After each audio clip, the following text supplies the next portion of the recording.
오늘 찬양하는데 그런 마음 들더라고요. 내 생명을 주님께 드린다는 게 어떤 것일까 생각을 좀 하게 됐는데요. 그게 생각나더라고요. 제가 터키를 나가려고 할 때 마침 이라크 전쟁이 터졌어요. 그래서 저는 이제 서울로 올라왔고 저희 아버지하고 가족은 이제 제주도에 있었고 서울에 이제 유일하게 저희 작은 누님이 있어서 성남에 있으면서 이제 나갈 준비를 하고 있는데 하루는 저희 아버지가 전화가 와서 이라크 전쟁이 나서 아직 그쪽 상황을 너무 모르시니까 그래도 걱정이 됐는지 저희 아버님은 제가 결정하는 것에 크게 뭐라고 하시는 분이 아니셨어요. 제가 뭐를 하게 되면 그래 해라.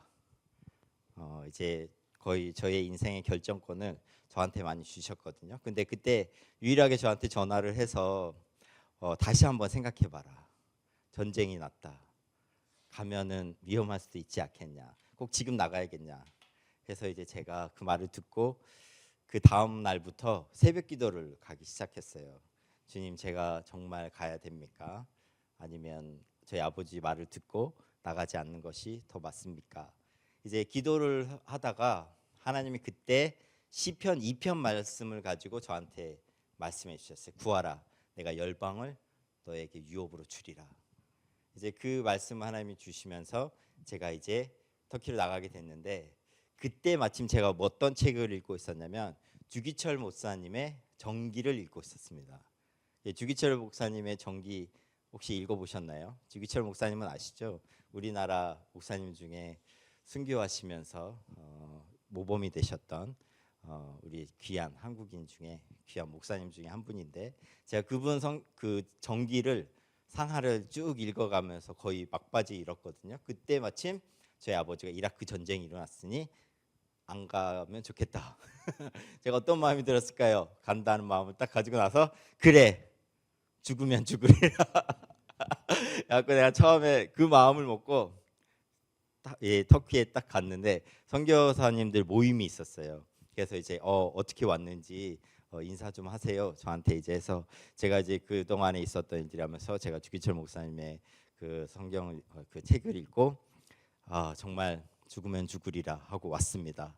지금 생각해 보면 선교사님들이 웃었겠구나 생각이 좀 들더라고요. 여러분 그때 이라크 전쟁이 막 일어나도 터키는 전혀 영향권 밖이었어요. 전혀 그거와 상관없이 터키는 돌아가고 있는데 괜히 중동에서 일어나니까 우리나라 사람들은 가면 진짜 어떻게 되는 줄 알고 이렇게 지레 그렇게 겁을 먹고 기도를 했었는데 그때 제가 하나님 앞에 정말 심각하게 기도를 했습니다. 정말 내가 죽어도 가겠느냐 그런 마음을 주셨을 때 하나님이 그런 마음을 먹고 터키로 가게 하셨던 것 같아요. 그래서 그런 시간들을 저에게 주셨고 거의 한 10일간 새벽 기도를 열심히 다니면서 동네에 있는 나가기 전에 그렇게 기도하면서 갔는데 정말 저희가 선교를 딱 헌신하고 선교를 하려고 하는 그 순간부터 그 우리의 삶이 성령 하나님에 의해서 움직여지고 인도하심을 받으면서 우리가 움직일 때 뒤를 돌아보면 하나님이 나를 인도해 주셨구나. 그런 간증이 있는 게 너무 좋은 것 같아요. 저희가 모든 교회에 있는 성도들은 교회는 개인의 간증으로 넘쳐나는 곳이잖아요. 여기에 오기까지 각각 개개인이 하나님을 어떻게 만났는지 어떠한 사연이 있는지 그래서 그런 말씀도 하잖아요. 교회는 사형 공동체다. 모든 사람이 자기의 스토리를 가지고 지금 여기 앉아 계시는데 지금 돌아보면 성령님이 그 타이밍에 그 시점에서 나를 이렇게 인도해 주셨구나. 나를 그렇게 해서 지금 여기까지 오게 하셨구나. 이런 간증이 많이 있는 사람이 저는 행복한 사람인 것 같아요. 그런 사람이 정말 내가 정말 하나님을 잘 믿었구나 이제까지. 그래도 하나님이 나를 여기까지 인도해 주셨구나. 저는 시간이 연세가 많이 들면 들수록 이런 간증이 많아서 정말 풍성한 삶을 사는 게 하나님이 우리에게 주신 큰 복이고 은혜이지 않나라는 생각을 합니다. 그러려면 저희가 정말 성령님에 의해서 움직이고 성령님이 정말 그 세밀한 음성에 우리가 민감하게 반응하고 그것에 우리가 정말 믿음으로 던져보고 그 소망을 가지고 지금 보이지 않지만 바라는 것들이 실상이고 보지 못하는 것의 증거라고 한 그 믿음을 가지고 지금 여기서 그것을 바라보면서 한 발자국을 내딛는다는 거, 정말 믿음이 그것을 이루게 하는 것에 대해서 한번 우리가 그 시간 안에 우리 믿음을 던져보고, 그리고 시간이 지나고 와서 보니 정말 그 믿음이 정말 보이지 않는 것들의 실상이었어. 보지 못하는 것들의 증거였어. 그것에 대한 우리 증인이 된다는 것. 그게 바로 성령님이, 하나님이 우리의 삶 가운데 지금 이 시대에 보여주시기를 원하시는 것 같아요. 저희가 이 선교 세미나를 하면서 구약부터 신약에 와서 예수님의 삶까지 저희가 저번 주까지 한번 쭉 봐왔거든요. 그래서 보면서 저번 주에는 예수님의 삶에 대해서 다뤘고, 예수님이 이 땅에 오셔가지고 했던, 외쳤고 전파했고 전했고 가르쳤던 주제 하나 있었는데, 그게 바로 하나님 나라였어요. 그죠?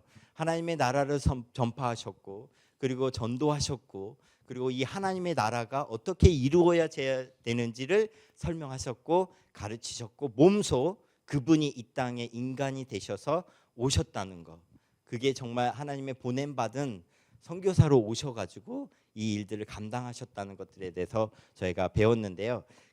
그 다음에 마지막에 사복음서는 뭘로 끝나죠? 마태, 마가, 누가, 요한 전부 다 끝나는데 주제 하나를 던져주고 갑니다. 예수님이. 그렇죠? 마태복음은 너희는 가서 모든 족속으로 제자를 삼아라. 그렇죠?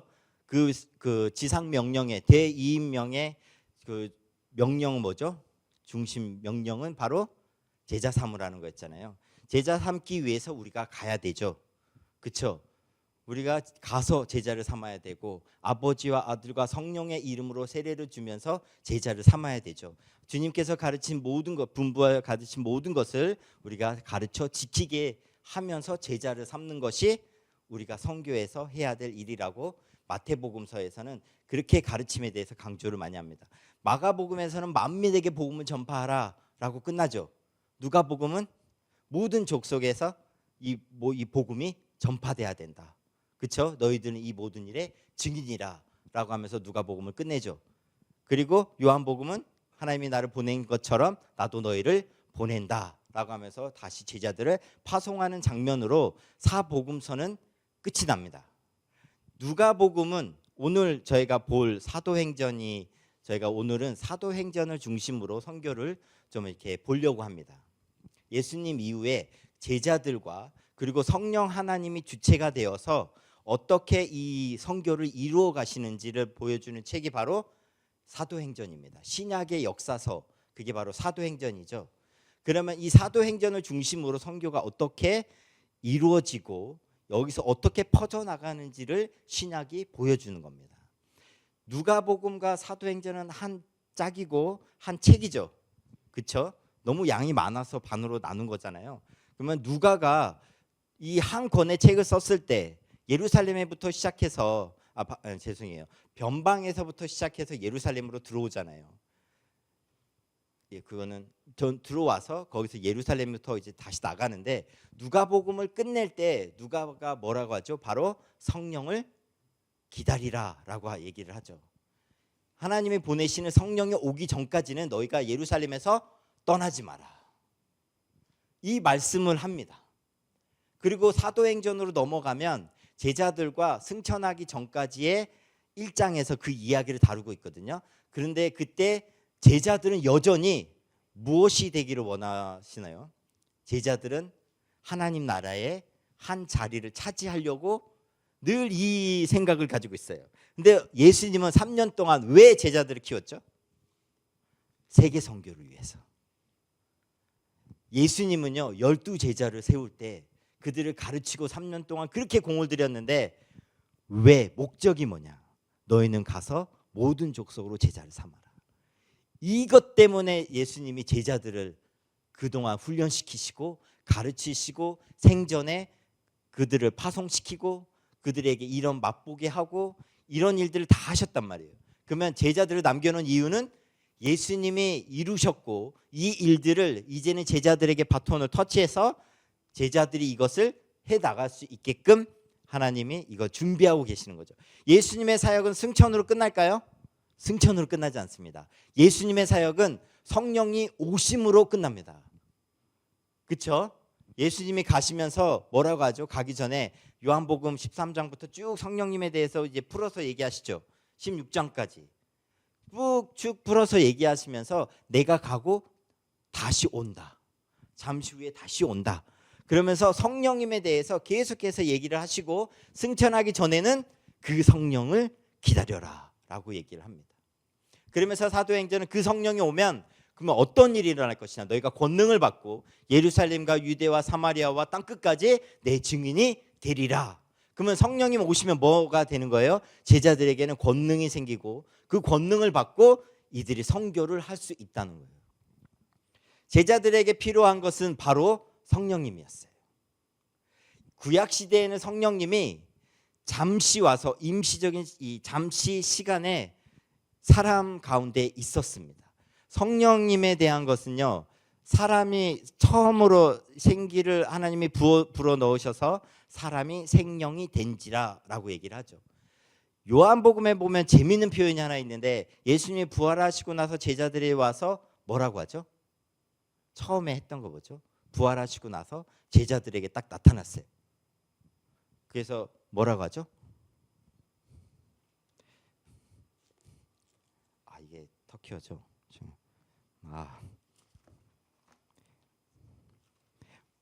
한국어로는 뭐라고 되죠?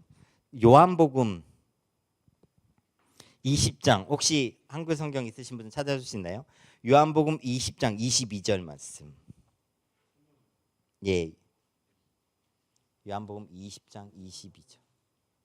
성령을 받으라라고 하죠. 받으라라고 하는 거를요. 그 터키어는 뭐라고? 성령을 받으라 하기 전에 뭐 표현 하나 있나요?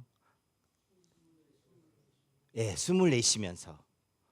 여기서 숨을 내쉰다라는 건요. 창세기에 나와 있는 표현입니다.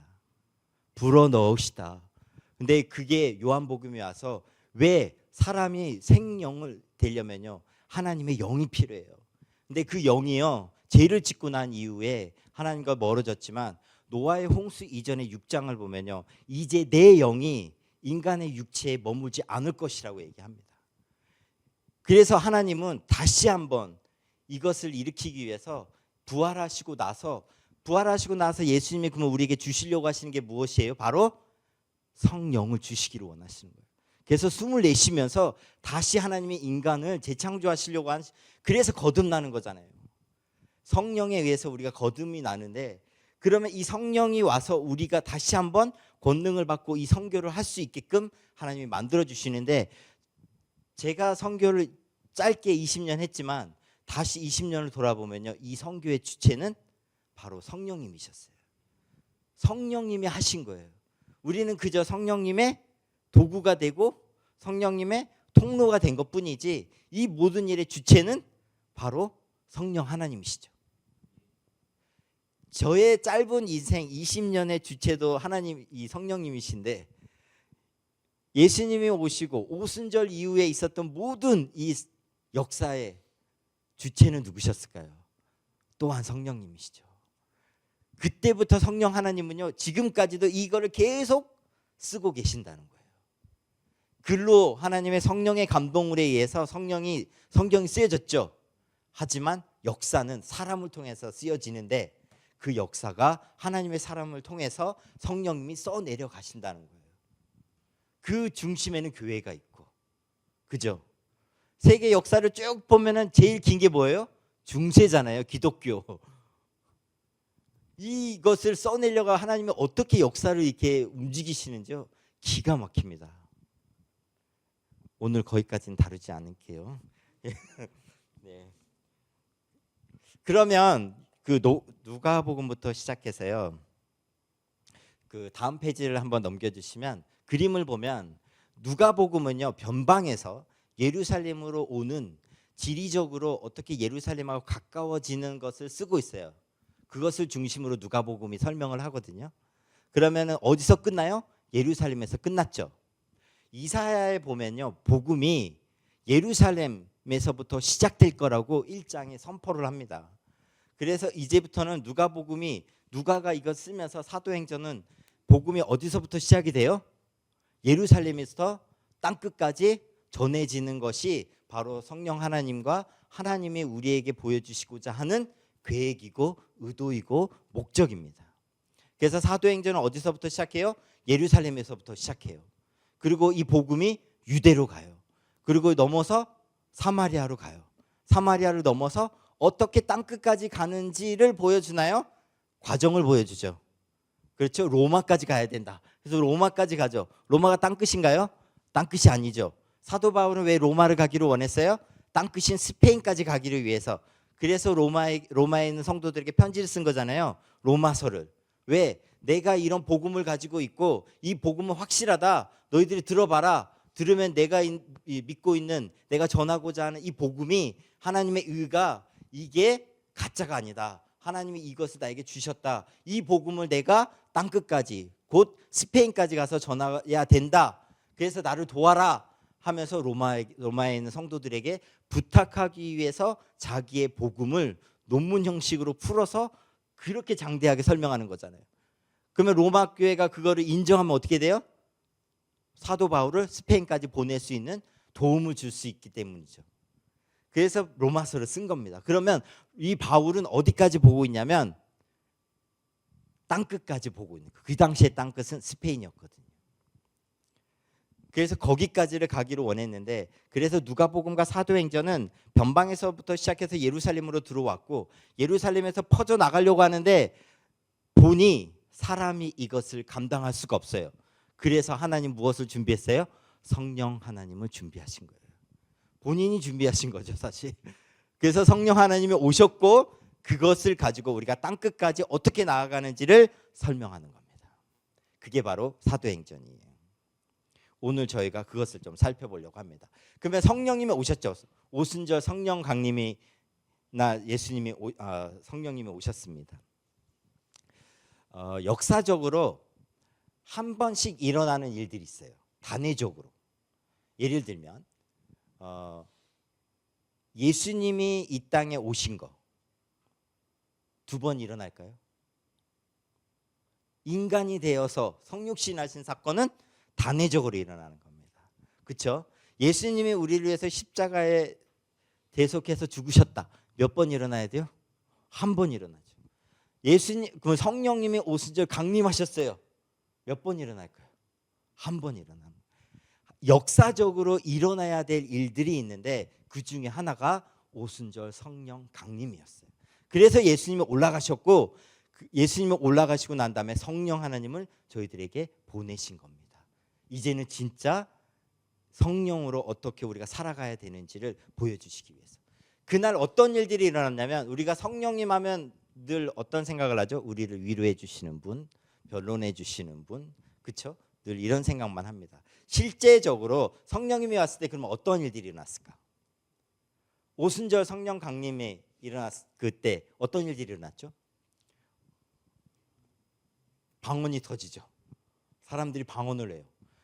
언어가 다 다른데 모든 사람들이 자기의 언어로 듣기 시작해요. 들려요. 이게 깨달아지기 시작해요. 그래서 얘기를 하는데 다 자기 언어로 다 알아들어요. 거의 한 15개에 가까운 언어가 다 이제 사람들이 알아들어요. 지금 뭐 거의 챗GPT 같아요. 뭐 한마디 하면 자기 언어로 다 알아들어. 성령님이 그런 분이시죠.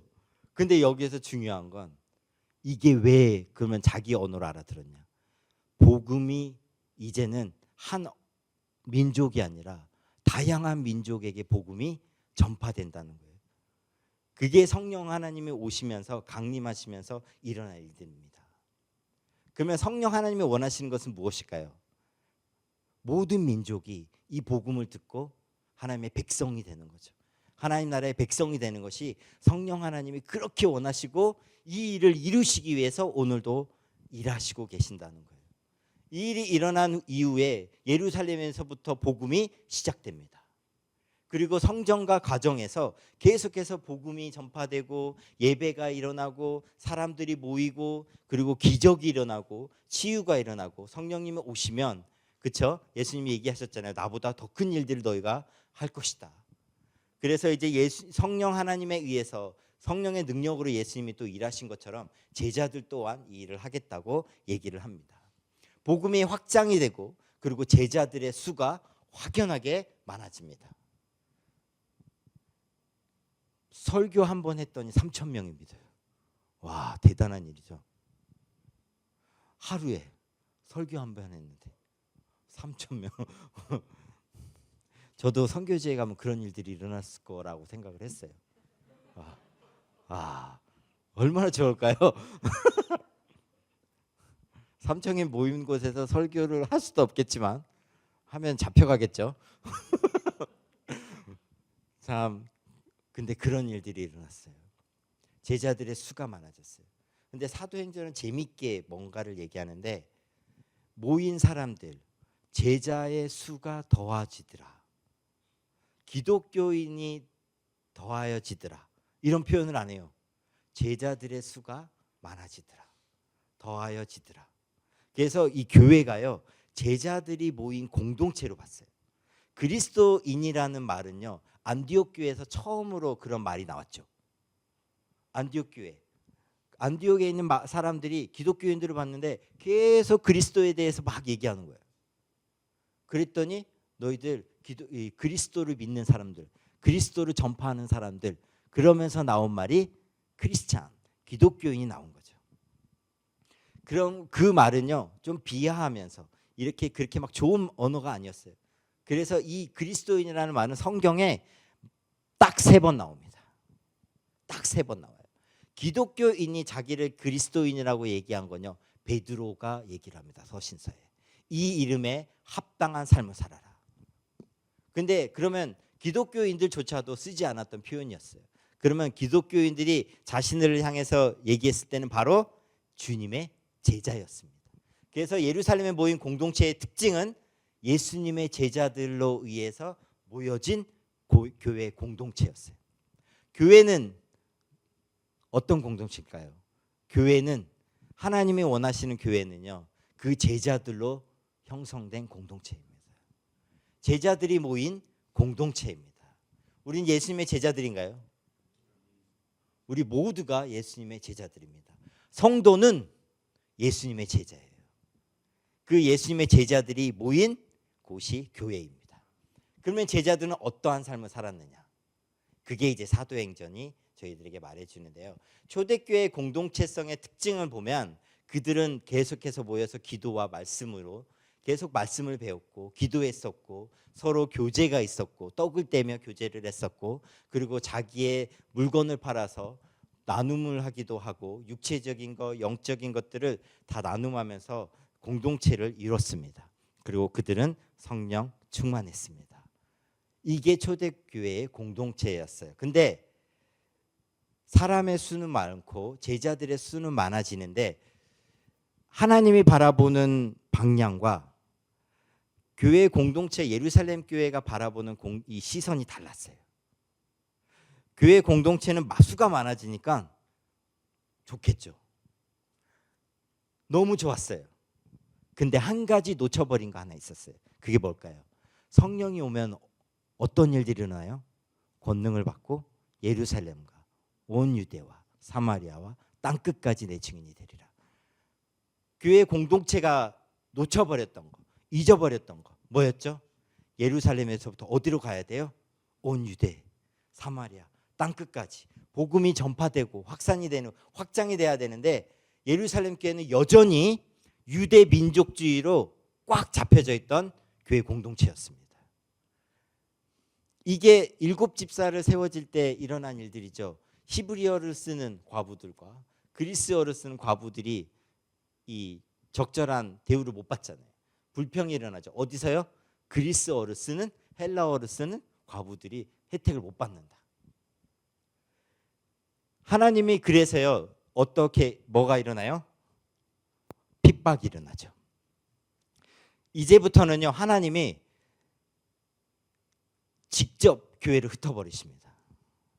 하나님이 말을 안 들으니까, 하나님이 원하시는 방향으로 교회가 가지 않으니까 이제 직접 교회를 흔드시고 흩어버리십니다. 스데반의 핍박과 순교가 아주 역사적으로 중요한 시점에 와 있다는 거죠.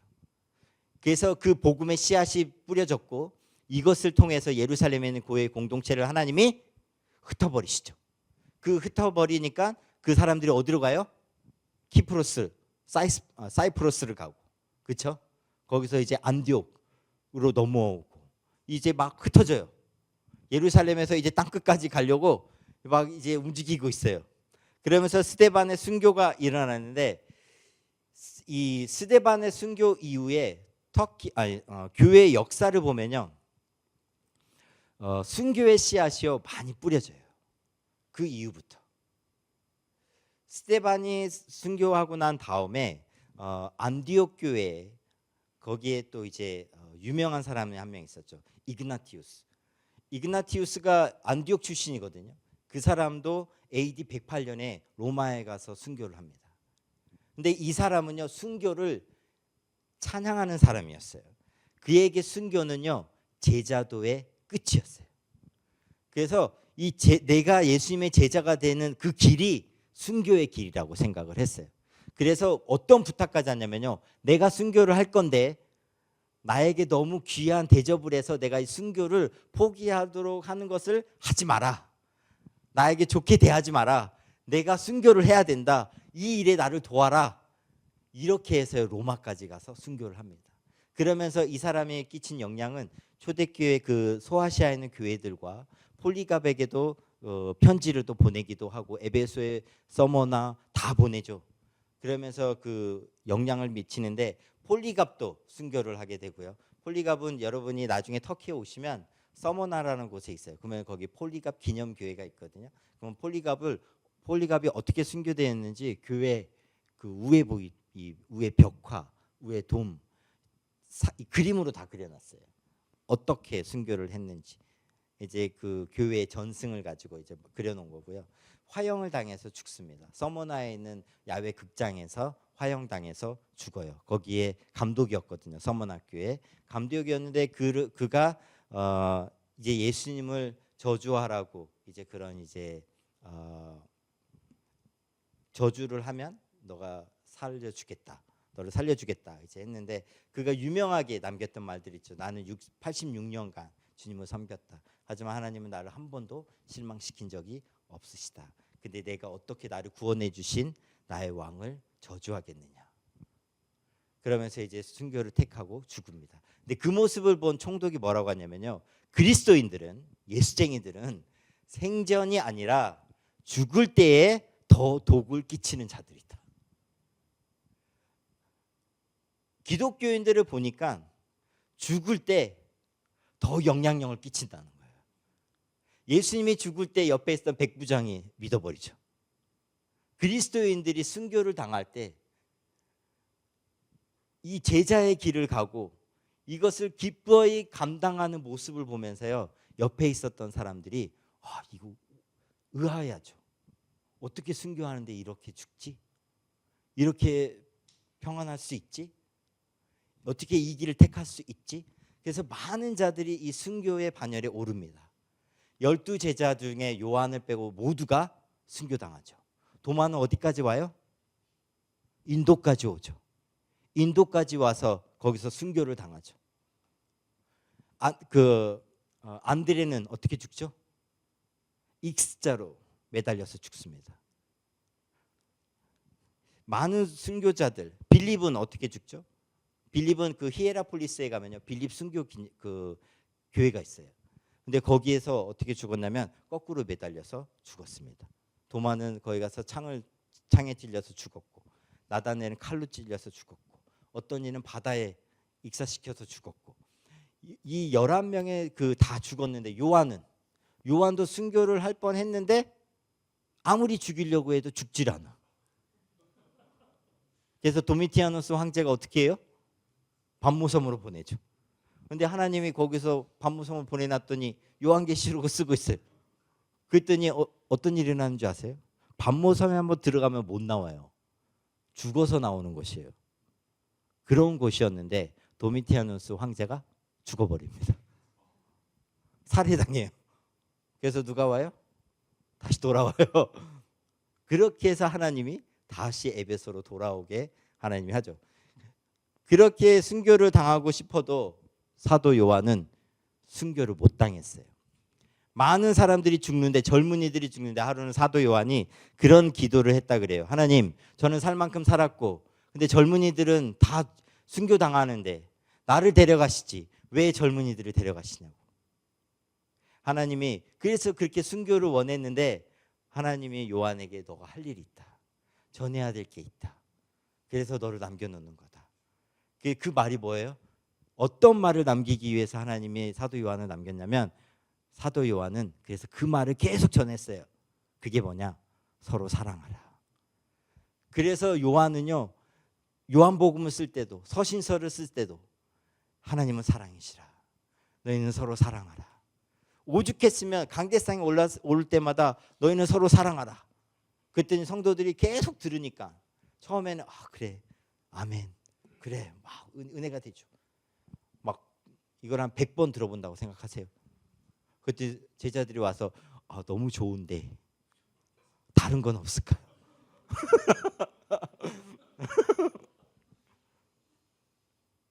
사도 요한이 뭐라고 했을까요?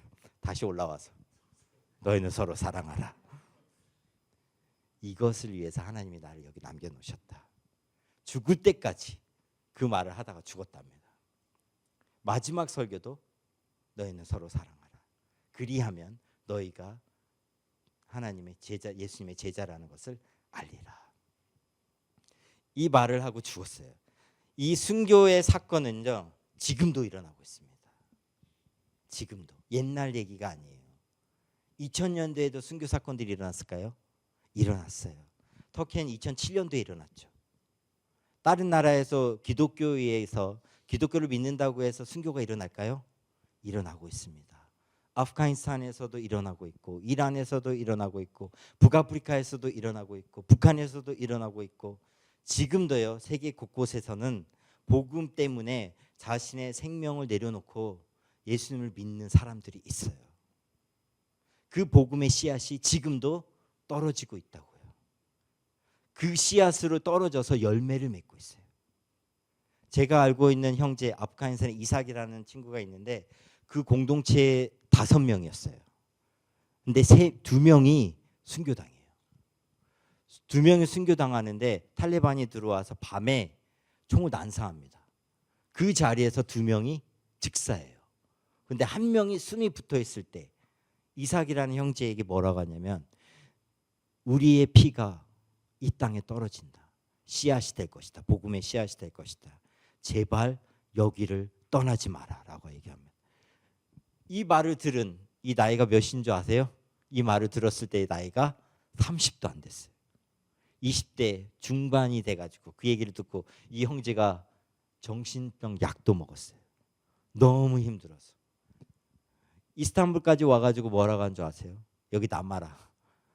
고등학교도 거기서 못 마쳤어요. 왜냐하면 고등학교에서 전도했다고 쫓아냈어요. 그래서 이제 영구 고등학교도 이제 못 다녀요. 근데 그 친구가, 그래서 이제 저희가 이스탄불 왔을 때 너 여기서 고등학교도 마치고 여기서 또 공부도 좀 하고 또 회복도 되고 그 다음에 아프가니스탄에 가든지 말든지 결정하면 어떻게 했냐? 형제가 뭐라고 한 줄 아세요? 그 형제가 한 말이 마음에 남은 거예요. 그래서 형 가봐야 되겠다고. 그래서 다시 정리하고 잠깐 한 달 정도 이스탄불에 있다가 다시 아프가니스탄으로 갑니다. 지금도 일어나고 있는 일들이에요. 이게 2000년 전에 막 진짜 옛날에 일어난 일들이 아니고요. 지금도 일어나고 있는 현실입니다. 지금도 복음은 어떤 이의 피로 인해 가지고 희생과 피가 떨어져서 씨앗이 되어서 그 땅에 씨앗이 되어서 그 열매로 성도들이 일어나고 있어요. 그게 지금의 또 현장에서 일어나고 있습니다. 스데반이 핍박을 받고 난 다음에 교회의 씨앗이 되기도 했지만 그것으로 인해 가지고 성도들이 흩어집니다. 그 다음에 하나님이 이제 세계 선교를 위해서 준비를 시키는데 3명을 준비시킵니다. 2명을 시키시고 준비시키시고 한 공동체를 준비시키는데 그게 바로 베드로를 준비시킵니다. 베드로를 준비시키는 거는요, 예루살렘 공동체를 준비시키는 거였어요. 그리고 안디옥 교회를 준비를 시키는데요, 안디옥 교회를 위해서는 바울을 준비시킵니다. 그래서 그 다음 이후부터 8장 이후부터 그 사도행전은 누구의 얘기를 쓰죠? 사도 바울이 어떻게 회심했는지, 그렇죠? 어떻게 바울이 되어서 나갈 건지에 대해서 사도 바울의 회심 얘기가 나오고요. 그 다음에 베드로가 고넬료를 찾아가서 복음을 전해야 되는데 그것을 위해서 베드로가 환상을 보죠. 얼마나 유대인들이 민족주의와 다른 문화와 섞이지 않고 혼합되지 않기 위해서 얼마나 큰 선입관이 있는지에 대해서요, 그게 베드로를 보여주면서 하나님 말씀하시는 거예요. 베드로에게 환상으로 몇 번 내려오죠? 이 세상에 있는 모든 부정한 동물들을 다 데리고 와서 먹어라 했더니 베드로가 주님, 제가 어떻게 먹겠습니까? 이제까지 부정한 음식을 먹지 않았습니다. 하나님이 몇 번 얘기해요 이거를? 먹으라고? 3번 얘기합니다. 한 번도 아니에요. 여러분, 우리가 하나님이 딱 얘기했을 때 하나님이 얘기하시잖아요. 싫어요. 이런 배짱이 있어요 혹시? 저는 없을 것 같아요. 근데 베드로는 3번이나 저 싫어요, 못 먹겠습니다. 내가 깨끗하다고 하는데 너가 왜 부정하다고 하냐. 이 말을 3번이라 얘기를 해요. 성경의 3번은요 엄청나게 큰 강조예요. 이 3번의 강조를 하는 이유는요, 베드로에게 그만큼의 큰 선입견이 있다는 거예요. 베드로가 이 사건이 일어난 이후에 고넬료가 사람을 보내죠. 요바에 있는 시몬의 집에 와요. 그래서 이제 베드로가 거기를 가요. 갔는데 깜짝 복음을 전하는데 성령님이 임해버리죠. 이제는 정말 성령님이 임하는구나. 근데 돌아왔는데 어떤 일이 일어나요? 예루살렘에서 너 이방인하고 밥 먹었지. 그래서 이걸 풀어내잖아요. 근데 이게 왜 그런 거예요? 유대인들에게는 큰 장벽이 있어요. 민족주의에 대한 장벽이 있고 문화적인 장벽이 있어요. 그래서 이 장벽을 뛰어 못 넘으니까 하나님이 베드로를 통해서 예루살렘 교회를 준비시키고 계신다는 거예요. 준비시키셨죠. 사도 바울을 부르셨죠. 근데 재미있는 건 어디로 몰려요? 사람들이 스데반의 그 핍박이 일어나서 세계 선교는 어디에서부터 시작돼요? 안디옥 교회부터 시작이 돼요. 여기서 우리가 물어봐야 될 거, 왜 예루살렘 교회에서 선교가 시작되지 않고 안디옥 교회에서 시작이 됐을까? 세계 선교가. 교회를 파송하고 세계 선교를 위해서 파송한 교회는 예루살렘 교회가 아니었어요. 파송한 교회는 안디옥 교회였어요. 안디옥에 와서 여전히 사람들은요 유대인들에게 복음을 전했었어요. 그렇죠? 그런데 몇 명의 소수가 이방인들에게, 헬라어로 쓰는 사람들에게 헬라어로 복음을 전하기 시작합니다. 그러면서 안디옥 교회가 세워지기 시작해요. 이제는 사람들이 자기가 가지고 있던 선입견이 있었어요. 이 유대 민족주의를 뛰어넘지 못했는데 이것을 흔들어 놓을 곳이 필요했는데 그게 바로 안디옥이었습니다. 지금도 안디옥에 가잖아요. 거기가 지금 저번에 지진지대였거든요. 거기에 가면 터키에서 보기 힘든 광경이 있어요. 거기는 유대인들, 기독교인들, 무슬림인들, 그리고 믿지 않는 사람들, 다른 타 종교에 있는 사람들이 한 건물에 있어요. 안디옥이 그래요. 지금도 그래요. 성경이 쓰여질 당시에는 더 그랬을까요? 더 그랬죠. 로마의 3대 도시, 로마, 알렉산드리아, 안디옥. 3대 도시, 3번째 도시가 안디옥이었어요. 그때는 국제 도시였고 거기가 또 이 항구가 있거든요. 그래서 거기는 항구 도시에다 국제적인 도시여서 많은 인종과 민족들이 섞여 있는 곳이, 문화가 공존해 있는 것이 바로 안디옥 교회였습니다. 그래서 안디옥 교회는 다른 민족에게 가서 복음을 전하는 것이 가능했던 곳이었죠. 이 문화적이고 민족적인 장벽을 뛰어넘을 수 있는 곳이 바로 안디옥 교회고 열린 마음이 있었던 곳이 바로 안디옥 교회였습니다. 그래서 그 안디옥 교회를 하나님이 세우시고 그곳에 바나바가 오고, 그리고 또 바나바는 누구를 불러요? 그 당시에 다 껄끄럽게 생각했던, 자기들을 잡아가지고 감옥에 넣으려고 했던 그런 사울이 이제는 바울이 돼서 그 사람을 데리고 온 사람이 바로 바나바였죠. 바나바 여러분들이 터키 한번 오시면 너무 좋을 것 같은데 성경 지리를 좀 알 거예요. 다소와 안디옥은 얼마나 거리가 있는 곳일까? 다소에서 안디옥으로 넘어가거든요. 근데 다소에서 안디옥을 넘어가려면 산을 넘어야 돼요. 산을 넘어야 돼요. 지금은 차로 넘는데 이거를 진짜 험지네요. 험난해요. 거기가 이제 토로스 산맥이 아탈리아라고 불리는 그 위에서부터요 남쪽으로 쫙 있는 산맥이 토로스 산맥이거든요. 거기까지 가요. 하여튼 엄청나게 험준한 곳입니다. 하여튼 다소에서 거리는 되게 짧아요. 한 두세 시간이면 가요. 이제 안디옥에 가서 이제 거기서부터 안디옥에 이제 선교가 시작됩니다. 하나님은 여기에서요 사울을 부를 때 소명을 함께 주십니다.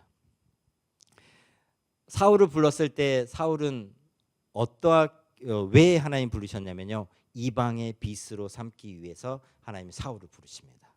한때는 예수님을 따랐던 사람들을 그리스도인들을 죽였던 사람이고 그들을 잡아서 감옥에 넣었던 사람인데 하나님 예수님이 그에게 나타나죠. 다메섹에 가는 길에서 나타나서 그를 회심시키시고 그리고 왜 나를 핍박하냐라고 얘기하면서 내가 이 사도 사울을 이제는 이방의 빛으로 이방의 사도로 삼겠다. 이제 얘기를 하시면서 이제 사도 바울을 부르십니다. 사도 바울이 선교에 대한 너무 강력한 소명을 받아서요. 사도 바울의 일생 동안 많은 고난과 핍박과 힘듦이 있었음에도 불구하고 그가 계속해서 이 길을 걸어갈 수 있었던 거는요. 이것에 대한 사명과 소명이 있었기 때문에 이 길을 걸어갈 수 있었어요. 요즘에 선교사님들이 나갔다가요. 금방 또 한 텀을 하고 돌아오시는 분도 있고 두 텀을 하고 이제 돌아오시는 분들도 있고 많은 어려움들을 겪어서 돌아오시는 분들도 있어요. 근데 제가 여기 오면서 어디를 가든지 어떤 이 신청을 하든지 서류를 준비할 때 선교사들에게 물어보는 첫 번째 질문이 뭔지 아세요? 당신의 선교사에 대한 소명은 무엇입니까? 이것을 점검해요. 이것이 없으면요 선교사로서 살 수가 없습니다. 어떤 난관이 딱 부딪히면 그냥 돌아와요. 그래서 하나님이 분명한 소명을 사울에게 주셨고 이 소명을 가지고 사도 바울은 이 일들을 감당합니다. 여기에서 중요한 거는 하나님이 이제는 누구를 준비시켰어요? 베드로를 준비시키고 예루살렘 교회를 준비시키고 바울을 준비시켰어서 이제는 안디옥 교회를 준비시키시고 두 교회를 준비시키고 계세요. 보이시나요? 그리고 다음부터 이제 13장에 가면요. 하나님이 누구를 안디옥 누구가 아니죠. 이제는 교회를 통해서 선교를 하기 시작합니다.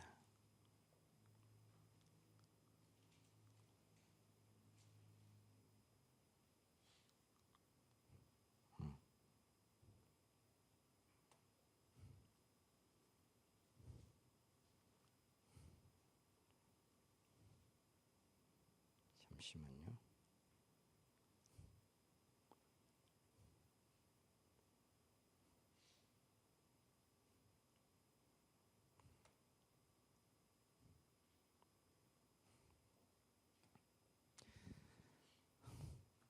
안디옥 교회가 선교사를 파송할 때 되게 재미있는 장면이 있어요.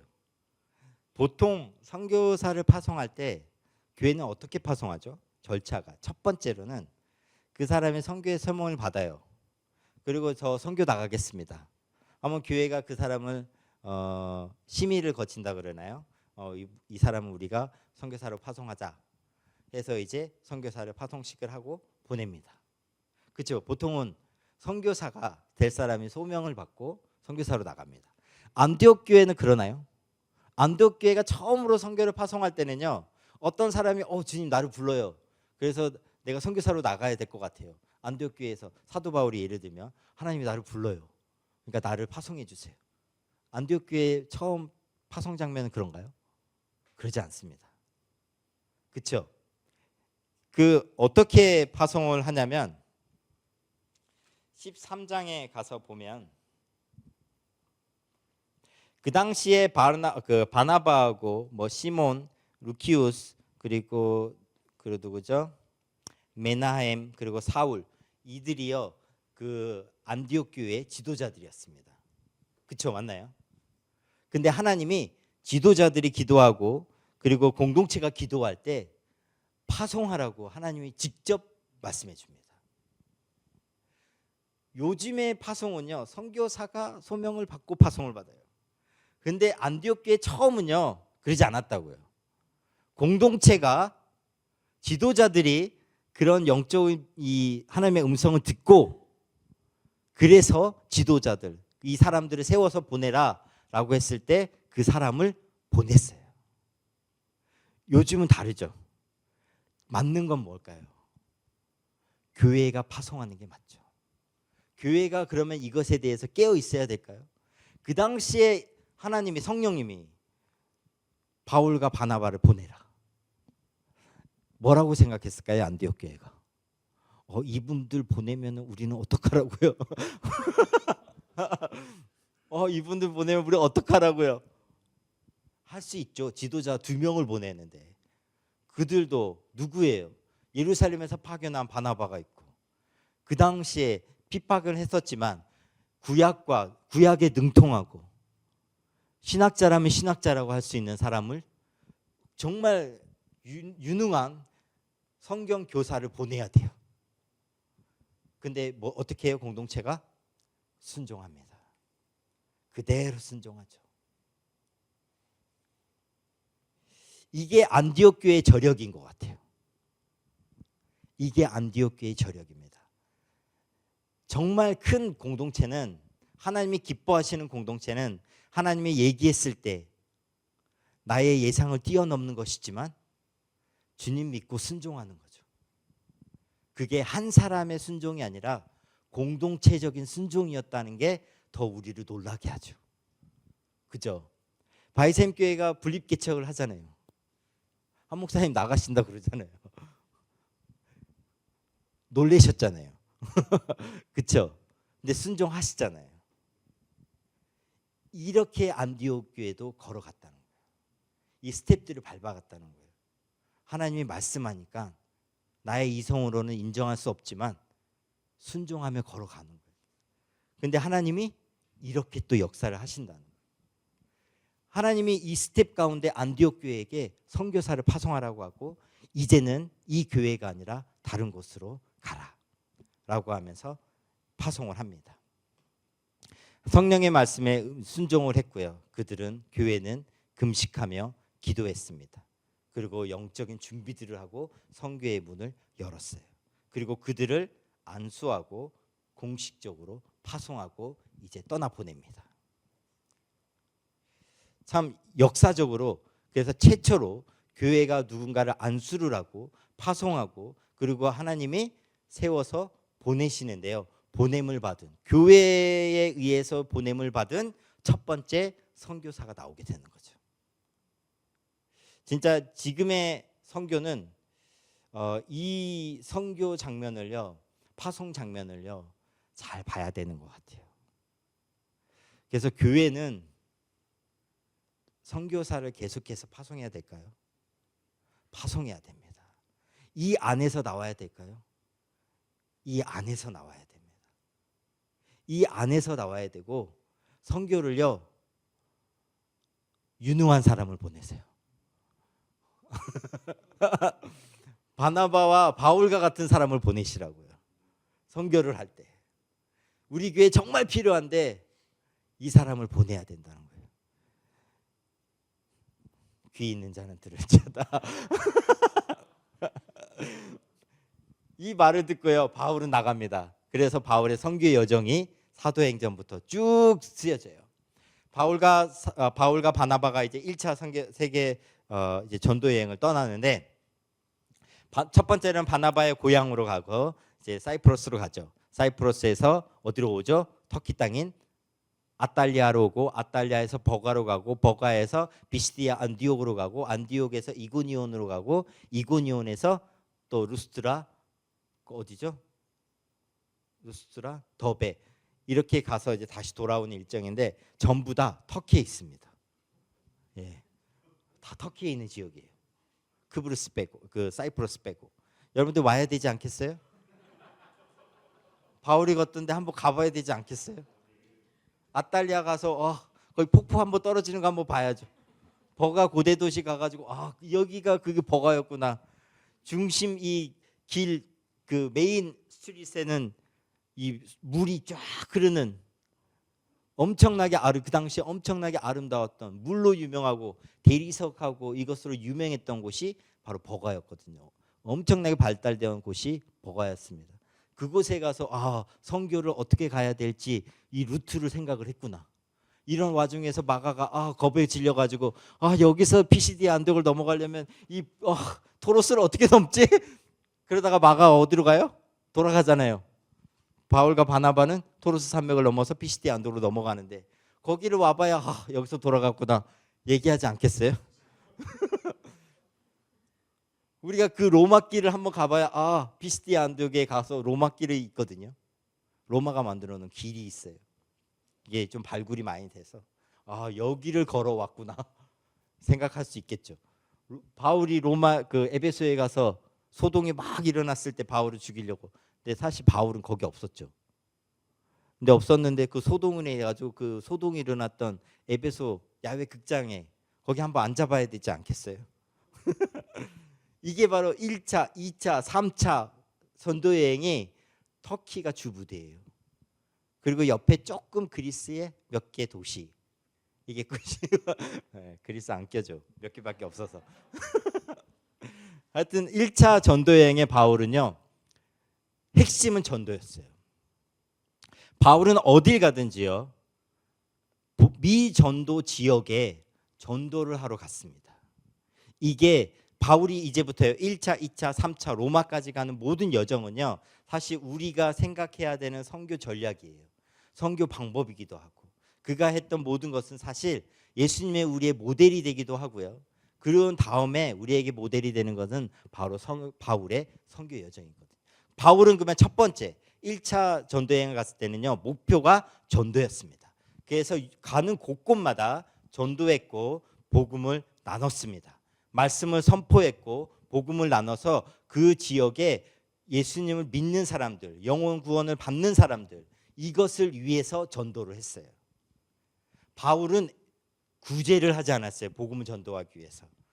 바울은 문화 사역을 하지 않았어요. 바울은 이 의료 사역을 하지도 않았어요. 뭐 치유가 일어났죠. 우리가 현대 제가 문화 사역을 하려고 터키에 갔거든요. 근데 하나님이 문화 사역을 위해서 터키에 갔는데 어디로 또 연결시켜 줬냐면 교회 개척팀하고 같이 연결시켜. 문화 사역을 하니까 예수 믿는 사람들이 생겨나는 거예요. 그래서 뒤에다가 장소를 얻어서 교회 개척이 한 번에 이루어졌어요. 그래서 하나님이 저는 문화 사역을 위해서 갔는데 하나님이 교회 개척 사역하고 같이 한 쌍으로 저를 그렇게 인도해 주셨어요. 너무 감사하죠. 근데 제가 문화 사역을 하면서 어떤 한계를 부딪혔고 왜 신학을 공부를 하게 됐고 그런 필요성을 느꼈냐면 문화 사역은요. 문화 사역으로 그쳐요. 문화 사역은 저희가 안 해본 게 없어요. 매주 주일날 열린 예배를 드렸어요. 매주 뭔가를 준비해서 사람들을 초대해서 마임을 하고 뭐 댄스를 하고 없는 인원이지만 저는 매일 준비하고 매주 준비해서 했죠. 근데 문화사역의 한계는요. 말씀이 없어요. 문화센터 사역, 뭐 북카페 진짜 다 해본 것 같아요. 근데 그 안에 복음이 없어요. 복음이 없는 문화사역은요.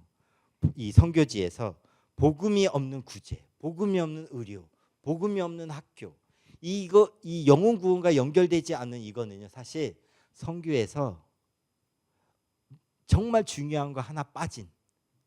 여러분 복음 없이 영혼 구원 없이 NGO 할 수 있을까요?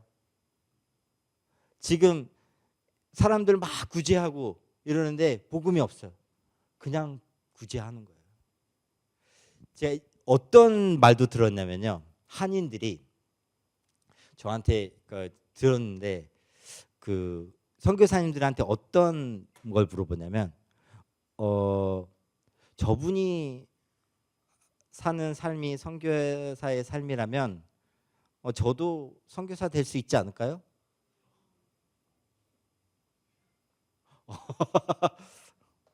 보니까 애들 국제학교 보내고 학교 보내고 애들 이제 끝날 때 픽업하러 오고, 그리고 이제 픽업하면 집에 오고 밥 먹이고 저녁에 또 애들하고 시간 보내고 자고 또 아침에 일어나면 애 학교 보내고 우리랑 다른 게 뭐야? 뭐지?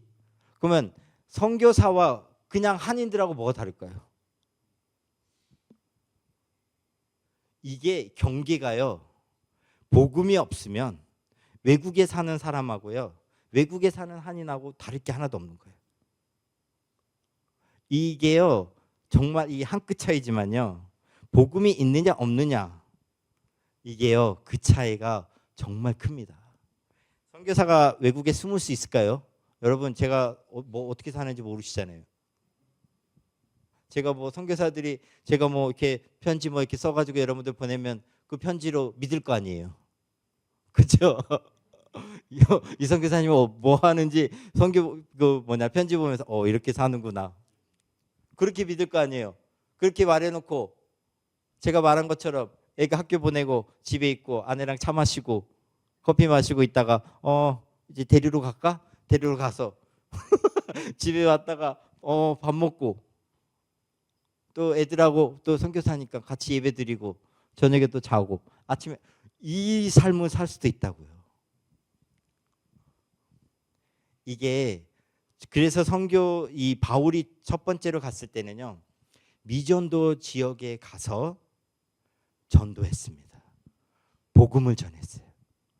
그에게 가장 큰 그거는요, 그 중요한 것은요, 바로 영혼 구원이었어요. 그 사람의 영혼이 구원을 받느냐 못 받느냐, 이게 그에게 큰 화두였다고요. 이것을 위해서 움직였어요. 첫 번째가 바로 이것을 위해서 움직였습니다. 이것을 하고 돌아왔어요. 큰 기쁨이 있었죠. 이 복음이 전해지니까. 예루살렘 교회 와가지고 다 안디옥 교회 와가지고 다 설명을 해요. 그리고 나서 두 번째, 내가 전도하고 세운 공동체를 한번 돌아봐야 되겠다. 그래서 그걸 목적으로 2차 전도 여행을 떠납니다. 근데 성령님이 어떻게 해요? 방향을 트시죠. 이 개척된 교회에 가가지고요, 양육하기 위해서, 그들을 돌보기 위해서 떠납니다. 근데 방향을 돌려서 어디로 가요? 너는 아직도 복음을 듣지 못한 곳으로 가야 된다. 그래서 방향을 틀어서 그리스까지 가게 하죠. 바울은 비두니아가 어딘지 아세요? 카디키오에 있는 지역까지 비두니아예요. 이스탄불 그 위쪽으로, 흑해 이쪽부터 서쪽에서부터 쭉 와서 이스탄불까지가 비두니아인데, 그쪽으로 해서 트라키아로 이렇게 가려고 했는데 하나님이 방향을 틀어버리십니다. 너는 드로아로 와서 거기에서 배를 타고 그리스로 넘어가라. 방향을 틀어서 왜 방향을 트셨을까요? 아직 전도되지 않은 곳에 가서 복음을 전해야 된다. 이 사역을 하고요, 돌아옵니다. 그래서 사도 바울은요, 선교할 때 어떤 거를 놓치지 않았냐면 전도, 가는 곳마다 전도를 합니다. 그리고 나서 뭐 해요? 교회를 개척합니다. 공동체를 세워요. 그리고 나서 또 뭘 했어요? 목회적 돌봄을 했습니다. 세 번째 전도 여행을 떠났을 때는요, 그곳에서 가르치는 사역에 중점을 둡니다. 사도 바울은 가르칠 때요, 말로만 가르치지 않았어요. 사도 바울은 가르칠 때 핵심은 선교는 말하는 것이 아니라 삶으로 하는 것이다. 가르치는 것을요, 살아냈습니다. 너희는 나를 본받아라. 이렇게 말할 수 있는 사람 몇 명이나 될까요? 근데 사도 바울은요, 자기가 가르친 것을 살아냈어요. 그래서 정말 예수님이 말씀하신 것처럼 내가 분부한 모든 것을 가르쳐 지키게 하라. 가르치지만 않았어요. 가르치고 지키게 했어요. 근데 이거를 너 이거 해, 이게 검사하는 게 아니었어요. 너 이거 했어? 안 했어? 이 지키는 것을 검사하지 않고요, 본인이 그렇게 살았다고요. 그게 바로 사도 바울이 했던 선교였습니다. 선교사들이 아무리 가가지고 떠들어도요, 그 사람의 삶이 보이잖아요. 보이나요? 선교 현지인들 보이죠. 여러분, 목사님들이 막 앞에서 막 얘기해도 자기는 그렇게 살지 않으면서 하면 그 사람 말 들리나요? 안 들리죠. 제가 그 선교제에서 복음을 전하면서 느꼈던 거 하나 있어요. 그 사람이 나의 존재를 인정하지 않으면요, 내가 아무리 복음을 많이 전해도 내 말을 듣지 않는다는 거였어요. 나에 대한 신뢰를 얻고 이 사람이 어떠한 사람인지에 대한 것을 알았을 때 이 사람이 내가 무엇을 얘기하는지를 들어요. 뭐라고 얘기하는 거죠? 얘는 좀 뭐가 다른 게 있어. 그때 이 사람의 가르침이 통하고 복음이 전달되고 이 가르침을 수용하고 그것을 그 가르침대로 살아냅니다. 그래서 바울은 어딜 가든지 교육을 시키고 리더들을 세우고 두란노 그 서원에서 복음 거기서 막 가르치죠. 거기에서 복음을 들었던 사람들이 어디까지 가신지 아시나요? 거기서부터 소아시아에 있는 교회들로 다 흩어져요. 사도 바울은 라우디게아에 안 갔어요. 그럼 라우디게아 교회는 누가 세웠을까? 두란노 서원에서 가르침을 받은 사람들이요, 교회들로, 소아시아에 있는 교회들로 흩어집니다. 지역으로. 그들이 교회를 개척해요. 그들이 가서 골로새를 개척해요.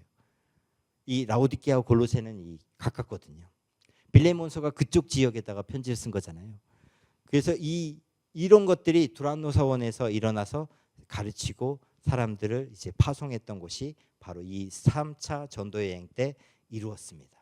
바울은 그래서 전도했고 교회를 개척했고 돌봤어요. 어떤 사람이 이런 말도 하더라고요. 바울은 선교사이자 신학자였다. 근데 무엇이 먼저냐? 바울은 선교사였어요. 바울의 신학은 우리가 뭘로 보고 알죠? 서신서들을 보면서 바울의 신학을 알죠. 근데 바울은 언제 서신서를 썼죠? 교회들에게 썼죠. 개척한 교회들이 문제가 생겼어요. 그래서 뭘 써요? 편지를 써요. 그게 서신서들이 됐어요. 그게 신학이 된 거예요. 바울의 선교는 신학적이었어요. 선교자이자, 그래서 선교는 신학적으로 해야 되고 선교사는 신학자가 돼야 되고 신학자는 선교사가 되어야 된다라고 얘기를 하는 겁니다.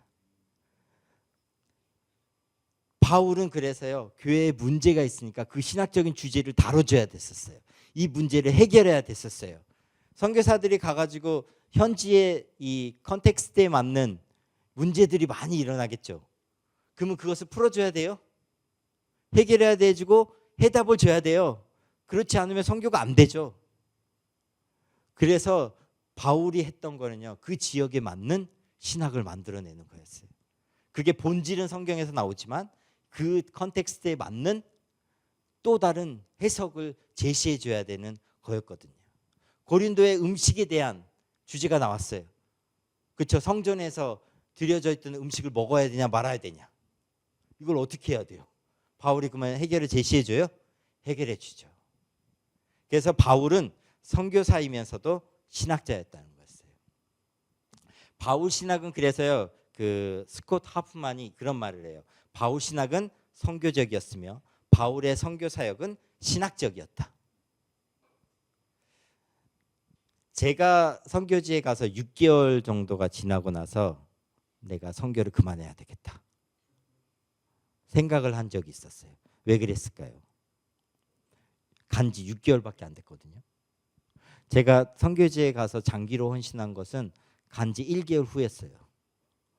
가고 3월에 들어가서 4월에 내가 장기로 주님 헌신하겠습니다. 근데 5개월이 더 지나고 난 다음에 나 이제 선교 못하겠다, 돌아가야 되겠다. 왜 그랬을까요? 내가 전할 게 없는 거예요.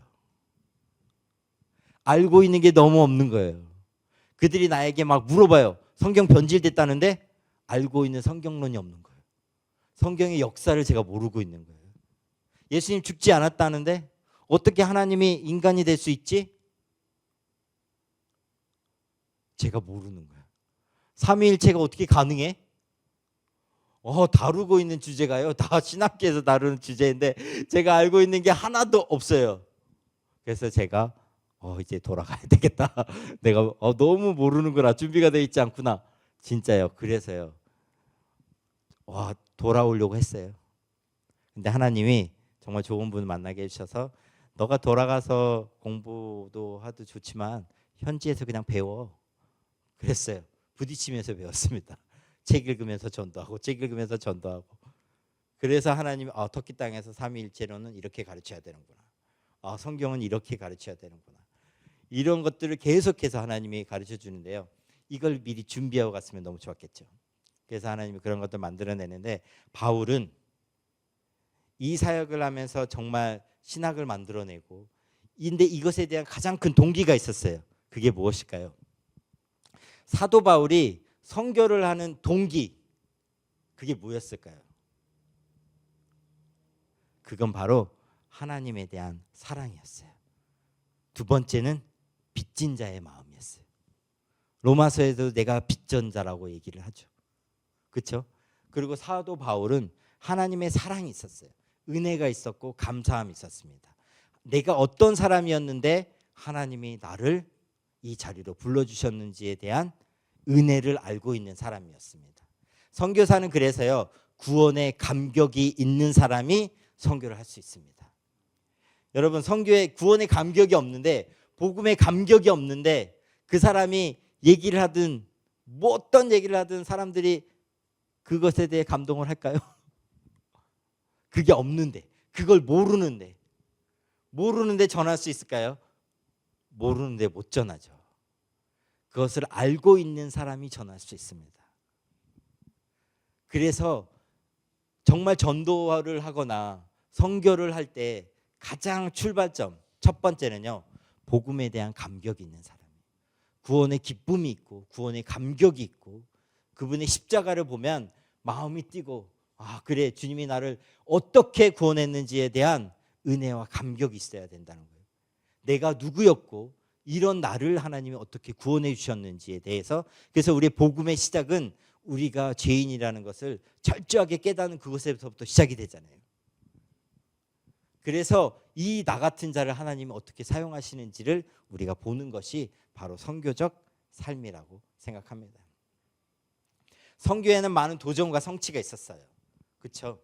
첫 번째로는 박해가 있었고요. 그리고 문화적 장벽이 있었고요. 지리적으로 한계가 있었어요. 그것이 확장이 되어야 했었고요. 그리고 영적인 승리가 있었어야 됐습니다. 여러분, 우리가 지금 현대에 예수님을 믿는다는 거는요, 크리스찬으로 살아간다는 것은 그래도 인정을 해줘요. 한국에서는, 세계적으로. 하지만 그 당시에는 그렇지가 않았어요. 저희 자녀들 중에 한 명이 신앙 간증문을 적을 때 영향받은 것에 대해서 쓰는데, 어떤 걸 가지고 쓰냐면, 터키 우리 교회 성도들의 삶을 보면서 영향을 받았다, 그런 고백을 하더라고요. 어떤 고백이었냐면, 여러분, 터키에서 예수님을 믿는다는 거 쉬운 일일까요? 어렵죠. 얘기를 꺼내는 것도 어려운데, 성도들 중에 어떤 사람은요, 예수님을 믿고 난 다음에 아파트 전체가 그 사람이 예수님 믿은 걸 알아요. 나 예수 믿었어. 다 얘기해. 나 예수 믿었어. 아파트 전체가 알아요. 터키에서요, 이런 것은 흔하지 않아요. 어떻게 될까요? 아주 힘든 앞날이 그를 기다리고 있겠죠?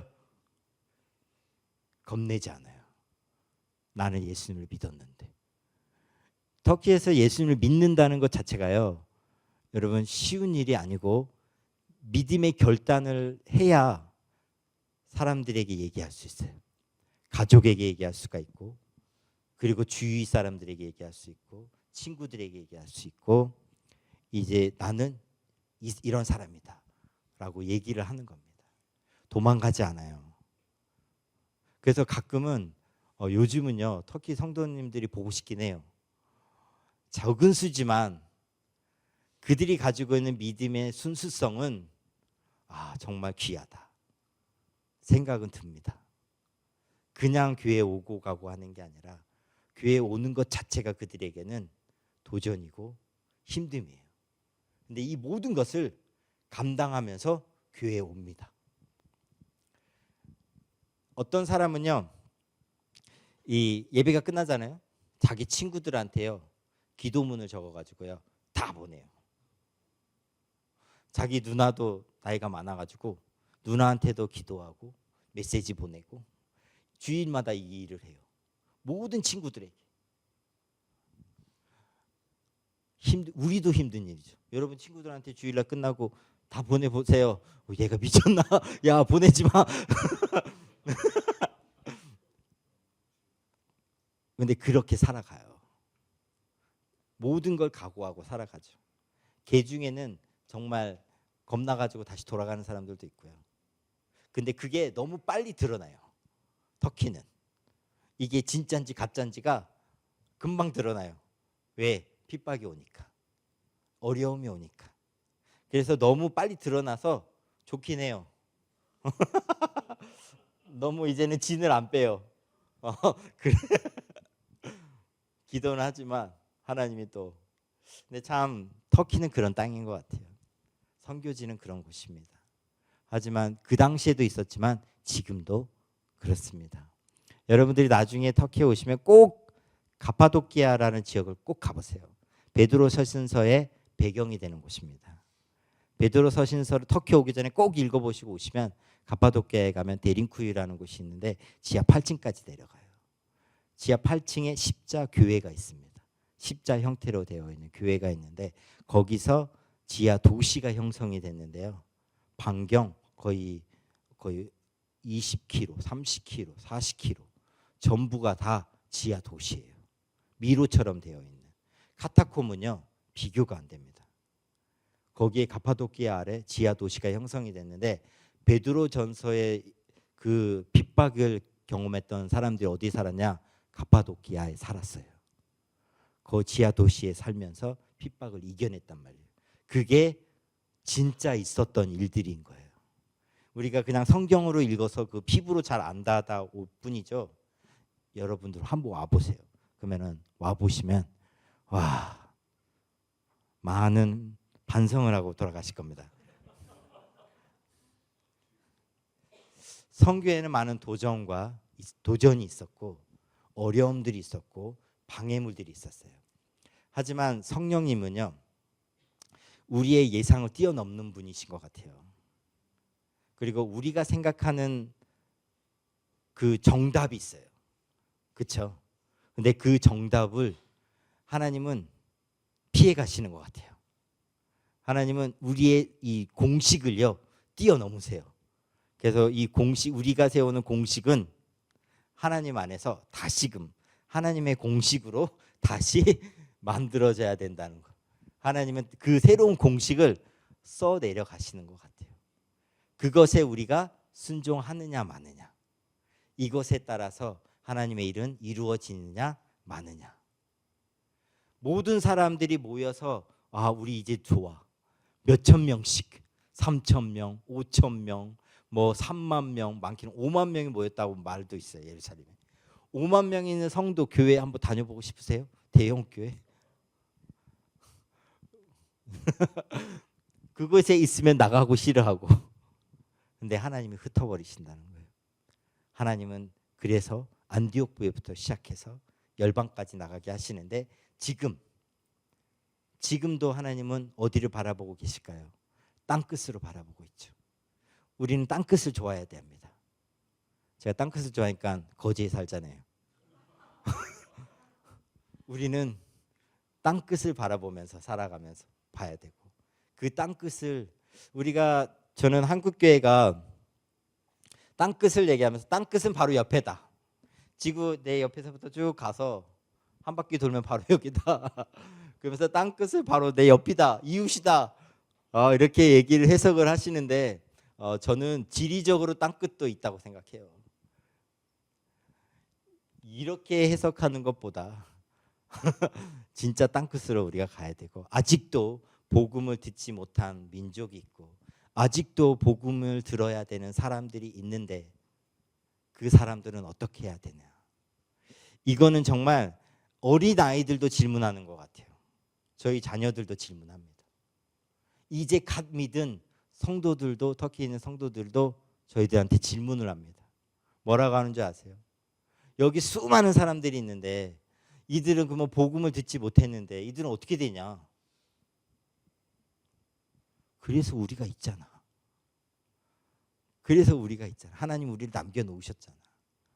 이 일을 우리한테 맡겨주셨잖아. 그럼 우리가 이 일을 해야지.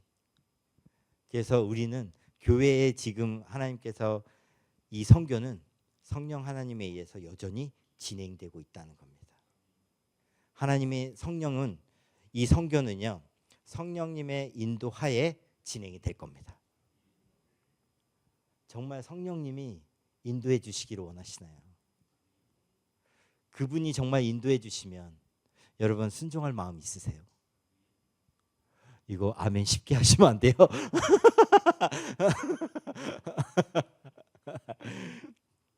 우리가 입에서 나오는 순간 하나님이 기억하신다는 거 아세요? 오늘 아멘 하신 분 하나님이 다 적으셨을 겁니다. 다 모시고. 제가 터키에 가서 말씀드렸나요? 16살 때 썼던 성경이 있었는데 맨 뒤에 16살 때 그런 말을 적어놨대요. 나는 선교사가 될 것이다. 제가 그걸 터키에 가서 그 책을 봤잖아요. 깜짝 놀라. 와, 하나님이 나를 기억하셨구나. 저는 기억도 못했는데 여러분 지금 아멘 하신 거 다 하나님이 기억하실 겁니다. 하나님이 정말 근데 그런 고백은 있는 것 같아요. 하나님이 인도해 주시는 곳에 아무것도 보이지 않아도 아멘이라고 하고 순종해서 가면 그 다음은 하나님이 책임져 주시는 것 같아요.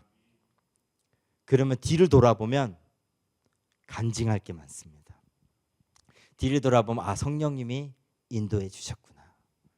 성령 하나님 그때 나를 잡으셨구나.